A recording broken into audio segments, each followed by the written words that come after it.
Back in 1532, in Cajamarca, Peru, something happened that would change everything.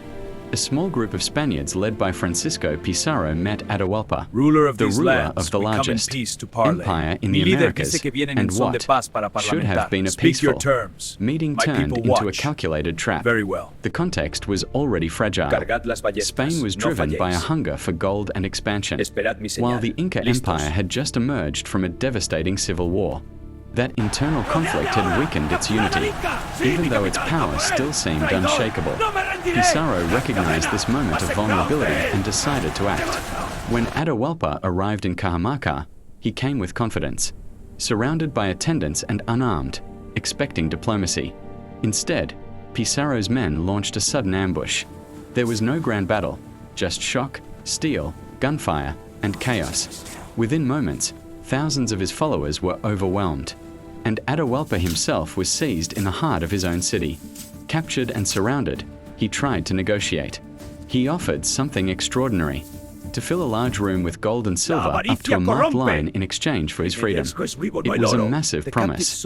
Across the empire, treasures were gathered, sacred objects, ornaments, and statues melted down into bars. The room began to fill, piece by piece, as the Spaniards watched closely, counting every ingot and arguing over their future shares. But even as the ransom grew, the Spaniards were already planning ahead. They organized a hurried trial, more for appearance than justice.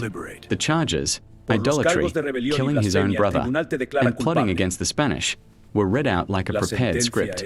Communication only deepened the confusion. The interpreter, Felipillo, struggled to translate clearly, distorting meaning and intent. Priests debated execution methods, while soldiers focused on dividing the treasure. In the end, the conclusion was inevitable. Despite the enormous ransom, Atahualpa was sentenced to death. The trial had simply been a way to justify removing him and securing control. What happened in Cajamarca became both a tragedy and a turning point, where greed, miscommunication, and calculated decisions toppled an empire and reshaped history forever.